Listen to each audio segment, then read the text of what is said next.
लवळ त्या लवड्याच्या समर्थकांनी काय कोणची बाईच काय बोलतीये काय तो रोहित पवार बया. अरे रोहित पवार तुझे केस पांढरे झालेत रे, काय कामना धंद्याची काय नाही तुला अक्कल.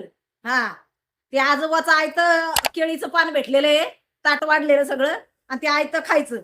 बरं ते कशा संग काय खायचं याची पण तुम्हाला अक्कल नाहीये. हा कशा संग काय खाव. एकादशीच्या दिवशी ती सुसूबाई म्हणते की मी बोकडाचं मटण खाल्लंय मला आवडतं. हा तो शरद पवार म्हणतो हा मी खाल्लं होतं आणि मग काय तेव्हा. तोंड काळं केल्यानंतर त्या लवड्याचं तोंड काळे केल्यानंतर माझ्या भावाला जो अखंड महाराष्ट्रातनं सपोर्ट मिळतोय हा बघून आहे ना, खरंच सांगते मनाला फार बरं वाटतंय की माझा हिंदू जागा बरं का रे.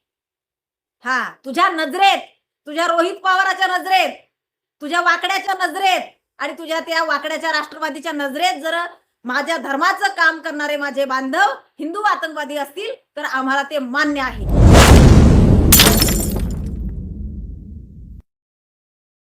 नमस्कार, जय जिजाऊ, जय शिवराय, जय भीम, जय ज्योती, जय क्रांती. मी आपली संगीताताई वानखडे आणि आज सगळ्यांना, सर्वच महाराष्ट्राला रामकृष्ण हरी मंडळी.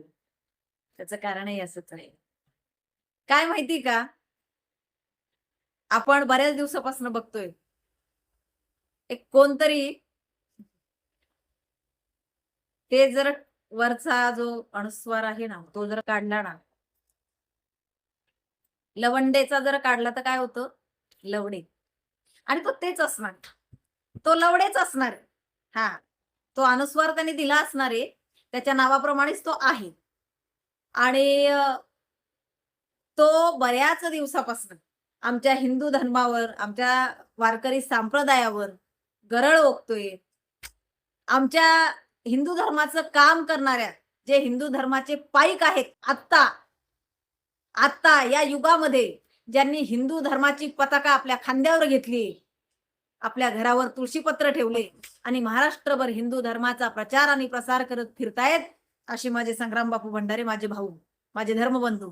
त्याचबरोबर त्यांचे गुरुवर्य ज्यांच्याकडनं त्यांनी शिक्षण घेतलंय, त्याचबरोबर भिडे गुरुजी, असे बऱ्याच संप्रदायातील लोकांबद्दल आणि धर्माचं काम करणाऱ्या माझ्या सर्वच बांधवांबद्दल जो गरळ ओकत होता बऱ्याच दिवसापासून, यांनी घुसखोरी केली, हे बाजारू आहेत, यांनी बाजार मांडलाय, असं जो लवडे नावाचा कोण आहे तो बोलत होता. तो अनुस्वार मी बोलणारच नाही, तो लवडेच आहे. तर त्या लवडेला आज माझ्या भावाने त्याच्या तोंडाला साई नाही लावली फक्त, बरं का, फासली नाही तोंडाला, तर अख्खा त्याला बुडवला साईत मध्ये, बदा बदा बदा बदा साई ओतली त्याच्या अंगावर आणि त्याला अख्खाच काळा केला. त्याबद्दल माझा भाऊ संग्राम बापू भंडारे आणि त्यांचे जे सहकारी आहेत यांचं खूप खूप स्वागत अखंड महाराष्ट्राच्या वतीने मी करते. आणि महाराष्ट्रातनं माझ्या भावानी त्याचं तोंड काळं केल्यानंतर, त्या लवड्याचं तोंड काळे केल्यानंतर माझ्या भावाला जो अखंड महाराष्ट्रातनं सपोर्ट मिळतोय हा बघून आहे ना, खरंच सांगते मनाला फार बरं वाटतंय की माझा हिंदू जागा झालाय, माझा हिंदू जागा झालाय. फार बरं वाटतंय. सर्व नेत्यांनी माझ्या भावाला सहकार्य केलंय, सर्व नेत्यांनी माझ्या भावाला सपोर्ट केलाय आणि अगदी त्यांनी जे काय आज केलंय त्या बाबतीत सगळ्यांनी समर्थन केलंय. जो निषेध त्यांनी केलाय ना, त्याच्या अंगावर शाई टाकून ओतून, त्याच्याबद्दल सगळ्यांनी, मग ते आमचे गोपीचंद पडळकर साहेब असू देत, माझे भाऊ, आमचे लाडके दादा महेश दादा लांडगे असू देत, संग्राम भैया जगताप असू देत, राणे साहेब असू देत, अगदी सगळेच जण त्यांच्या समर्थनात मध्ये अगदी उतरलेत रणांगणामध्ये, असं म्हणायला हरकत नाही. कारण ही जी शाब्दिक लढाई आहे ना, ह्या सेक्युलर लोकांच्या विरोधात मध्ये, याच्यासाठी असंच उतरावं लागणार आहे, तेव्हाच आपला धर्म वाचणार आहे, जगणार आहे, लक्षात ठेवा. नाहीतर आपल्या येणाऱ्या पिढीच्या कपाळावर टिळा ही लोक ठेवू देणार नाही. तो सेक्युलर लोक, जो हा कोण लवडे नावाचा माणूस आहे ना, हे काय याला ज्ञान आहे की नाही माहिती नाहीये संप्रदायाचं, याला ज्ञान आहे की नाही माहिती नाही हिंदू धर्माचं, परंतु हिंदू धर्मावर जो गरळ ओकतोय तो इतक्या खालच्या पातळीवर की हिंदू धर्माचं काम करणाऱ्या मुलांना, जे आमचे भिडे गुरुजी आहेत, जे गड किल्ल्यांची राखण करतात म्हणायला हरकत नाहीये, राखणदार म्हणायला हरकत नाहीये त्यांना, त्यांच्या धारकऱ्यांना आणि त्यांना. जे गडकिल्ले स्वच्छ करतायत, गडकिल्ल्यावर जाऊन ते मोहीम राबवतायत, मुलांना शिवछत्रपतींचा इतिहास तिथे जाऊन सांगतायत आणि गडकिल्ले आपण कसे राखले पाहिजेत, कसे जपले पाहिजेत याचे धडे देतायत. अगदी तिथे उतरून कृती करून त्या भिडे गुरुजींना सुद्धा हा काय म्हटला, हा लवडे काय म्हटला, की तो आतंकवादी, हिंदू आतंकवादी बनवतोय. हो आहेत, आमची मुलं हिंदू आतंकवादी आहेत रे लवडे, बर का रे. हा, तुझ्या नजरेत, तुझ्या रोहित पवाराच्या नजरेत, तुझ्या वाकड्याच्या नजरेत आणि तुझ्या त्या वाकड्याच्या राष्ट्रवादीच्या नजरेत जर माझ्या धर्माचं काम करणारे माझे बांधव हिंदू आतंकवादी असतील तर आम्हाला ते मान्य आहे. आहोत आम्ही हिंदू आतंकवादी, हरकत नाही. परंतु आमच्या धर्मावर जर कुणी बोट दाखवेल ना आणि आमच्या संप्रदायाच्या लोकांना, ज्या आमच्या संप्रदायाचा जी या हिंदू धर्माची पताका ज्यांनी खांद्यावर घेतलेली आहे, जे येणाऱ्या पिढीला धडे शिकवत आहेत, त्यांना जर तुम्ही चुकीचं बोलत असाल तर तुम्हाला माफी दिल्या जाणार नाही. हे माझ्या भावाने संग्राम बापू भंडारे यांनी दाखवून दिलंय. हा, सामधाम दंडभेद आम्हाला सगळे धडे शिकवलेले आहेत आमच्या शिवछत्रपतींनी. हा, सगळे धडे शिकवलेले आहेत आणि त्याप्रमाणेच आम्ही चालतो. मी वारंवार सांगत असते, छत्रपतींची तलवार ही आम्ही चालवायला आम्हाला माहिती आहे आणि डॉक्टर बाबासाहेबांचा पेनही आम्हाला कसं कुठं वापरायचं तेही आम्हाला माहिती आहे. जिथं त्यांची कलम वापरायची तिथे कलम वापरतो, जिथे छत्रपतींची तलवार वापरायची तिथे छत्रपतींची तलवार वापरतो. हे दोन्ही धडे आमच्याकडे आहेत. त्याच्यामुळं जो काय त्या लवड्याच्या समर्थकांनी काय कोणची बाईच काय बोलतीये, काय तो रोहित पवार बया, अरे रोहित पवार तुझे केस पांढरे झालेत रे, काय कामना धंद्याची, काय नाही तुला अक्कल. हा, ते आजोबाचं आयतं केळीचं पान भेटलेलं आहे, ताट वाढलेलं सगळं आणि ते आयतं खायचं. बरं ते कशा संग काय खायचं ह्याची पण तुम्हाला अक्कल नाहीये. हा, कशा संग काय खाव.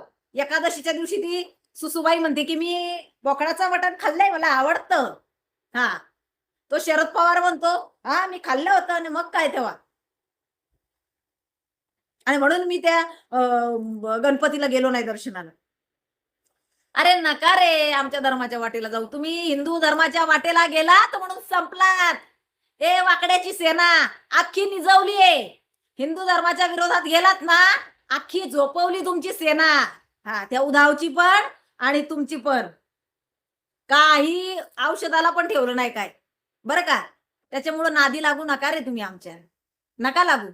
हिंदू धर्माचं काम करणारे आतंकवादी तुम्ही म्हटलात ना, तुम्हाला आतंकवादी कसे असतात आता याच्या पुढे कळेल, बरं का. रोहित पवार काय म्हणतोय तू, कोण तो संग्राम बापू, अरे कोण तो, आणि एका जणाला विचारतो कोण रे तो, आणि तो सांगतोय संग्राम बापू भंडारे. हा, कोण तो संग्राम बापू भंडारे. हा रोहित पवार बाईट देताना म्हणतोय, ए रोहित पवार मी आता विदर्भात गेले होते बरं का रे. हा, बहिणीच्या पोरीचं लग्न होतं ना माझ्या, ऐक ए रोहित पवार पांढऱ्या केसाचा, ऐक, ते बहिणीच्या पोरीच्या लग्नाला गेले ते गावात बरं का. आणि असंच नाही का बातम्या चालू होत्या युट्यूबला, म्हणजे युट्यूब लावलं होतं आम्ही. माझ्या नातेवाईकांना माझे व्हिडिओ बघायचे होते युट्यूबचे टीव्हीवर, तर ते लावलं होतं आणि तेवढ्याच मध्ये बापूंचा व्हिडिओ आला. तिथे म्हाताऱ्या बसलेल्या होत्या बघा, म्हाताऱ्या, आणि म्हणतात बाई या बापूचं काम खरंच लय चांगलंय. एक म्हातारी तर त्या बापूंची त्या टीव्हीत मध्ये चालू असलेल्या व्हिडिओ मध्ये नजर काढत होती, अशी काय काम करतं ग बाई लेकरू म्हणून. हे कमवलंय आमच्या बापूंनी बरं का रे. ग्रामीण भागात मध्ये शेवटच्या घरात मध्ये माझा भाऊ पोहोचलाय संग्राम बापू भंडारे, हे माझ्या भावानी कमावले. अरे तुला कोण ओळखतं रे, तुझा जर फोटो दाखवला ते कोण आहे म्हणती बुजगावणं, आम्ही नाही ओळखत याला. 70-80 वर्षाची म्हातारी म्हणती काय काम करतं ग बाई धर्मासाठी हे लेकरू, ग्रामीण भागातल्या, आणि त्या टीव्ही मध्येच नजर काढतात माझ्या भावाची. एवढं काम माझ्या भावाचं चांगलंय. काय काम आहे रे तुझं, काय काम आहे, आयतं ताट वाढलेलं खायचं, काय तू करतो काय, आणि तू बोलतोय का कोण रे तो, आणि एक तर सांगतोय शांबडा संग्राम बापू भंडारे. अरे त्याच्यावर तुम्हाला बोलावं लागतंय, इथंच माझा भाऊ जिंकलाय. तुम्हाला संग्राम बापू भंडारेवर बोलावं लागतंय. तुम्हाला सगळ्यांना कुत्रा चावल्यासारखे ना तुम्ही याच्या पुढे आलेत मीडिया पुढे आणि बाईट द्यायला लागले त्यांच्या विरोधात. इथंच माझा भाऊ जिंकलाय धर्माचं काम करत असताना. हो हो जिंकलाच. आणि ज्या पद्धतीमध्ये महेश दादा असतील, संग्राम दादा असतील, गोपीचंद पडळकर असतील, सगळे जण ज्या पद्धतीमध्ये सपोर्ट करतायत ना बापूला, समर्थन करतायत बापूंनी जे केलंय त्याबद्दल खरंच सगळ्यांचे आभार. हो. आणि अशीच एकी आपली असायला हवी. अशीच एकी आपली ठेवा. आता हिंदू जागा झालाय. आता झोपून चालणार नाही. हे या सेक्युलर लोकांना दाखवून द्या. ह्या कम्युनिस्ट लोकांना दाखवून द्या आणि दाखवून देत आहात आपण. हां. वारंवार आहे ना दाखवून देत आहात. बाकी काही असू दे, परंतु ज्यावेळेला धर्माची वेळ येईल, ज्यावेळेला राज्य सांभाळण्यासाठी निवडणुकीची वेळ येईल, त्यावेळेला आपली एकी दाखवा. याचा बाजार उठवल्याशिवाय शांत बसायचं नाही आता. संपवलेत ना आपण. जिंकलोय अरे. हां, ज्यांनी धर्माचा विरोध केलाय ना, संपवलंय आपण त्यांना आणि इथेच आपण जिंकलोय.